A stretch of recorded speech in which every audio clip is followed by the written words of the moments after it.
Contempt. तो lapsing into contempt मतलब, contempt का मतलब क्या हो गया, किसी की डिसरेस्पेक्ट करना और उसमें लैप्स हो गए, यानी कमी है कहीं ना कहीं। डिसरेस्पेक्ट क्या सच में हो रही है, सवाल ये है। पूरा केस बताता हूं मैं। प्रशांत भूषण, ये नाम आपने खूब सुना होगा, है ना। ये फेमस लॉयर हैं, सुप्रीम कोर्ट के, ही सुप्रीम कोर्ट के लॉयर हैं। इन्होंने क्या किया, 2009 में एक ट्वीट किया था, और वहां पर उन्होंने उस ट्वीट को लेकर चल रहा था विवाद, और ट्वीट को लेकर केस चल रहा था वो। तो 2020 में सजा सुनाई जाएगी। अब माना गया कि वो उसके आरोपी हैं। 2009 में उन्होंने एक ट्वीट किया था जिसके आरोपी वो 2020 में है। 2009 में उन्होंने कुछ ऐसा लिखा था जिसके बारे में पब्लिक के सामने नहीं है वो चीज, क्या लिखा था उन्होंने, बट हाँ जो लिखा था उसका सार जरूर यहाँ पर बताया गया। वो ये है कि उन्होंने कुछ ऐसा कहा था कि जितने भी जजेस हैं और जो वो काम कर रहे हैं, इससे ये पता चल रहा है कि वो अच्छे से डिसीजन नहीं ले पा रहे, जितने उनके डिसीजन है वो सही नहीं है, और इससे क्या है, इंटीग्रिटी पर फर्क पड़ रहा है सुप्रीम कोर्ट के। तो उन्होंने जजेस को लोगों को बोला था, जो जजेस थे उस वक्त के, है ना, चीफ जस्टिस ऑफ इंडिया। 2009 के बाद अब आज चलती है बात 2020 की ही।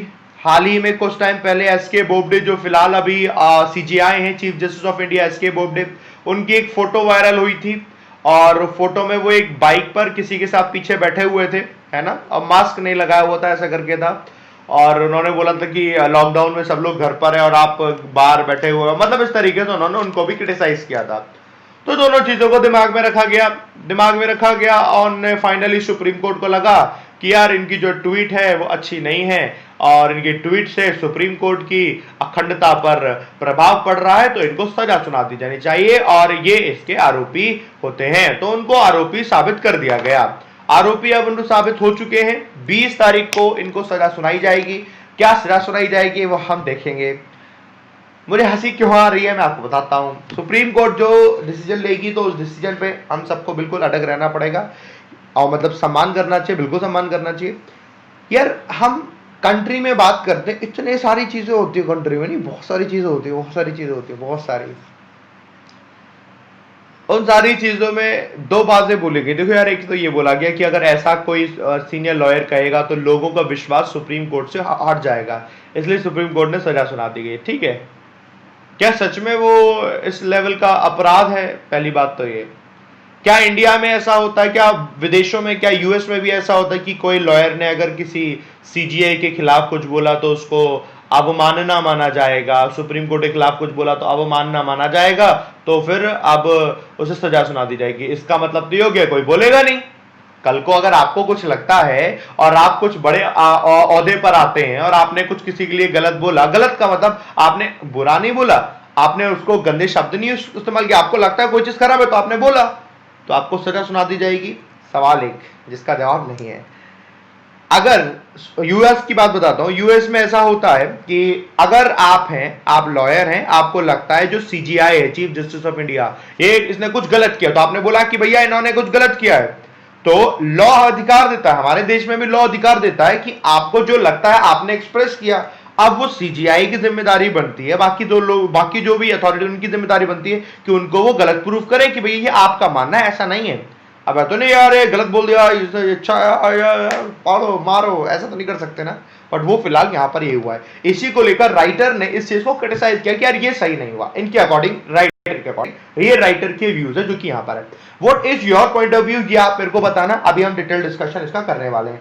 ये तो बिल्कुल वैसी वाली बात हो गई यार। फेसबुक पर बेंगलोर में अभी जो हुआ था, फेसबुक पर उन्होंने कुछ लिखा प्रॉफिट मोहम्मद के बारे में, जो कि कुछ गलत लिखा होगा, क्या लिखा वो तो नहीं मालूम। फेसबुक की पोस्ट को कुछ भी लिखा जो उन्होंने गलत लिखा, उसके बाद भीड़ आ गई, भीड़ ने इतना हंगामा कर दिया, मार दिया, और लोग मर गए वहां पर, जला दिया, सब कुछ बर्बाद कर दिया।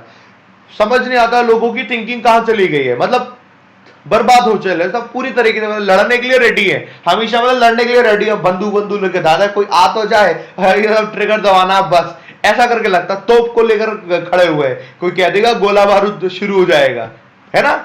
तो ये तो बड़ी खराब वाली बात है। देखो, फाइंडिंग प्रेसिडेंट, माफ कीजिएगा, फाइंडिंग प्रशांत भूषण को क्या पाया गया है? गिल्टी पाया है, गिल्टी ऑफ कंटेम्प्ट। ये चीज रिफ्लेक्ट करता है ए लो थ्रेशोल्ड फॉर क्रिटिसिज्म। ये क्रिटिसिज्म की सीमा तो बहुत कम है यार, किसी ने इतना क्रिटिसाइज कर दिया तो तुम तो सजा सुना दोगे क्या? कि उसे इग्नोर कर दोगे? मतलब हमें देखना होता है ना प्रायोरिटी आप किस चीज को दे रहे हो यार, देखो तो। बट आप लोग मेरे को बताओ व्हाट डू यू थिंक? बेटा कल को कुछ बोल मत देना सुप्रीम कोर्ट के खिलाफ या किसी चीज के खिलाफ कि आपने कुछ बोल दिया, ऐसे बोल दिया तो पकड़ ले जाओगे, धर ले जाओगे, तो तुम करते रहना नौकरी अपनी समझ रहे हो? ये एग्जाम्पल सेट हो रहा है उस चीज का। The supreme courts order finding advocate Prashant Bhushan guilty of contempt of court reflects poorly, ये दिखाता है कि बहुत खराब है on the institutions tolerance of criticism, बहुत खराब है। मतलब टॉलरेट नहीं कर सकते कोई आपको क्रिटिसाइज करता है, यू मतलब बिल्कुल टॉलरेंस नहीं है। टॉलरेंस सीखनी है तो आपने माननीय प्रधानमंत्री जी से सीखो यार, कुछ तो सीखो। दुनिया भर के आधे से ज्यादा लोग कुछ कह रहे होते हैं, आधे से ज्यादा कुछ, कितना क्रिटिसिज्म हो रखा होता है। The judgment of a 3-judge bench on the suo moto contempt, ये suo moto contempt था, किसी और ने कंप्लेंट नहीं करी थी, सुप्रीम कोर्ट को खुद को लगा था अच्छा ये आदमी सही नहीं कर रहा है, आओ उसे पकड़ लेते हैं, तो वही हुआ है। contempt proceedings against Mr. Bhushan hardly adds to the dignity and majesty of the court, ये बहुत ही मतलब हार्डली इन्होंने कहा कि इसके मेजेस्टी और डिग्निटी में कुछ ऐड होता हो कि भैया तुमने मान लिया कि उनको सजा सुना दी तो अपना मतलब बढ़िया हो गया क्या? that it ostensibly sets out to uphold, जो कि फिलहाल उन्होंने एक ऐसा लगता है कि उन्होंने मतलब सारी मेंटेन करके रखी, बट ऐसा कुछ फिलहाल है नहीं। It is unfortunate that 2 tweets, 2 tweets हुए थे, मतलब उन ट्वीट्स में ये भी नहीं बोला कि करप्शन किया, उन ट्वीट्स में ये भी नहीं बोला कि उसने कि इल्जाम लगाया, मतलब समझ रहे हो? वो ट्वीट क्या ये फर्क पड़ता है कि कौन ट्वीट कर रहा है, इसलिए सजा सुना दी गई? कोई बड़ा आदमी ट्वीट कर रहा है उससे फर्क पड़ेगा? मतलब क्या है? ये है 2 ट्वीट्स है जिसके चक्कर में सारी की सारी चीजें, ट्वीट्स है यार, ट्वीट्स। जो बिल्कुल वो फेसबुक की पोस्ट थी जिससे लोग पगला गया और उन्होंने जला दिया सब कुछ। ऐसे फेसबुक पे न जाने किस किस के बारे में क्या क्या होता है, तो क्या लोग यही करते रहेंगे? चाहे वो मुसलमान हो, चाहे वो हिंदू हो, चाहे वो सिख हो, कोई भी हो, आप एक बार जाकर तो देखो इंटरनेट पे दुनिया भर की चीजें अनाप शनाप पड़ी हुई हैं। शायद डिपेंड करता है कि कौन लिख रहा है, ये आपकी बात सच है, लेकिन उसके चक्कर में क्या इतना सब कुछ हो जाएगा? नॉट से सेट ऑफ स्कैंडलस, वहां पर ना तो कोई स्कैंडलस और स्कैंडलस एलिगेशंस थे, कोई एलिगेशन नहीं ट्वीट में। Have occasions this heavy handed treatment, और उसका इतना हैवी हैंडेड ट्रीटमेंट आपको मालूम है 6 महीने तक की जेल हो सकती है, 1 दिन से 6 महीने तक की। अब कितने दिन की जेल होगी वो वही बताएंगे 20 तारीख को, या फिर कुछ और होगा वो भी बताएंगे। The first tweet in which an image of, एक ट्वीट में क्या था, 2 ट्वीट है, एक ट्वीट में तो है जिसमें इमेज है चीफ जस्टिस ऑफ इंडिया ऐसे बोबडे की, तो मैंने अभी आपको बताया in an informal settings has been used to make a critical remark that he was denying citizens recourse to justice for fundamental rights violations may be an exaggerated, वो चीज थोड़ी बढ़ा चढ़ाकर बताएगी, और an unwarranted view of the absence of physical hearing now, क्योंकि physical hearing नहीं हो रखी। उन्होंने ये कहा कि सारा देश पूरा लड़ रहा है कोरोना से और आप देखो गाड़ी में घूम रहे हो, ऐसे ऐसे करके बात हो रखी है। तो लोग तो यार कुछ भी कहते रहते हैं, तो सबको सुनते रहोगे हैं? However, it is quite a stretch to say that it undermines the court's dignity. उन्होंने कहा कि ये कहना बड़ा मुश्किल होगा कि इससे कोर्ट की डिग्निटी अंडरमाइन होती है। अच्छा, किसी ने ऐसे करके ऐसे बोबडी जी के लिए बोल दिया तो क्या कोर्ट की इंटीग्रिटी अंडरमाइन होती है? कम होती है क्या इंटीग्रिटी? ये मेरे को बताओ। होती है तो कहते ना हाँ सर होती है। इसका मतलब ये होगा किसी ने आपसे कहा बेवकूफ हो तो आप बन गए बेवकूफ। और उसने मुझसे कह दिया मैं बेवकूफ हूं, मैं तो बेवकूफ हो गया, अब मैं क्या करूंगा, अब मैं क्या करूंगा, लाओ हमला करो, पैसा होगा क्या? lowers authority and interferes with the administration of justice, यार जरूरी है और ज्यादा टॉलरेंस होने की जरूरी है, कुछ चीजें जरूरी है, हालांकि हर चीज की एक लिमिट होती है, एक लिमिट आपकी बनानी जरूरी है। अब ये देखो ये केस है तो उछल के सामने आ गया क्योंकि नाम बड़ा है प्रशांत भूषण, इसलिए है ना। आम आदमी होता तो कोई फर्क ही नहीं पड़ रहा होता, क्या कहता रहे, दुनिया भर के लोग कहते रहते हैं, आम आदमी में फर्क नहीं पड़ता है। पर जब कोई व्यक्ति होता है जो कि बहुत रिस्पॉन्सिबल व्यक्ति होता है, जब वो कोई कुछ कहता है तो उसका इम्पैक्ट भी ज्यादा जाता है, उसे लोग ज्यादा फॉलो कर रहे होते हैं, तो उससे इम्पैक्ट नेगेटिव पॉजिटिव दोनों तरीके का जाता है, तो उस पर स्टेप लिए जाने चाहिए। बट ये step according to the writer is not good, तो वो ठीक है। मतलब देखो the second tweet in which mister Bhushan has blame the court, उन्होंने कोर्ट को ब्लेम किया था, more particularly the last 4 CGI जो थे, द डिस्ट्रक्शन ऑफ डेमोक्रेसी, उन्होंने कहा कि वो लोग डिस्ट्रक्शन कर रहे डेमोक्रेसी का। लास्ट 6 ईयर्स में उन्होंने डेमोक्रेसी को खत्म कर दिया है, even without a formal emergency, मतलब कोई इमरजेंसी नहीं लगी जैसे कि इंदिरा गांधी की टाइम लगी थी, उसके बावजूद भी बिना इमरजेंसी के उन्होंने ऐसे डिसीजन सुनाए कि उन्होंने पूरा डेमोक्रेसी खत्म कर दी, रिक्वायर्ड नो डिफेंस। अरे भैया ये करके उन्होंने बात की थी। देखो यार आदमी के ऊपर है, आदमी को किसी चीज के बारे में लगता है तुम गलत हो, उसने कहा तुम गलत हो, तुमने ऐसा खराब किया, तो आपको उसको बदलना पड़ेगा ना कि नहीं गलत कह रहे हो तुमने, कैसे कैसे खराब किया, लो ऐसे ऐसे कर ये सही हुआ है, आपको ऐसे बताना पड़ेगा। या फिर ये कहे कि आपने खराब किया है, अच्छा मैंने खराब किया, लाओ पकड़ो इसको, पकड़ो कोपचे में ले चलो इसको, है ऐसे करके कुछ होता है क्या? नहीं होता ना, बट ये यहाँ तो कुछ ऐसी हुआ है। In its nature intent and sweep, जो जल्दबाजी टाइप का लगा स्पीड से, Mister Bhushan abrasive animadversion animadversion of judicial conduct is no more discordant than a former CGI being accused by his colleague of being under executive influence। तो वो उनके द्वारा ही आरोपित किए गए, उन्हीं की कॉलीग के द्वारा, जो एग्जीक्यूटिव के इन्फ्लुएंस में, कहने का मतलब ये है कि सरकार के इन्फ्लुएंस में, misusing his powers as master of the roster. उन्होंने ये भी बोला कि वो मास्टर ऑफ द रोस्टर की तरह काम कर रहे हैं। मास्टर ऑफ द रोस्टर उसको बोलते हैं जिसके पास सारा लिखा झुका होता है, किस व्यक्ति को कौन सा केस मिलेगा, किस व्यक्ति का ट्रांसफर कहाँ होगा, किस व्यक्ति को प्रमोशन मिलेगा। मास्टर ऑफ रोस्टर उन्होंने बोला with view to obtaining favourable outcomes, इस वजह से ताकि उनको अपने हिसाब का रिजल्ट मिल पाए केसेस में। ये करके तमाम तरीके के आरोप वगैरह लगाए हुए थे। बट आरोप लगाना इज अ डिफरेंट थिंग, आरोप तो किसी के ऊपर भी लगता है, उसे सही करना चाहिए आपको, ऐसा थोड़ी ना कि आपको डिसीजन सुनाकर, तो ये कई सारी चीज ऐसी करके होती है। बट बाकी तो चलो देख लो।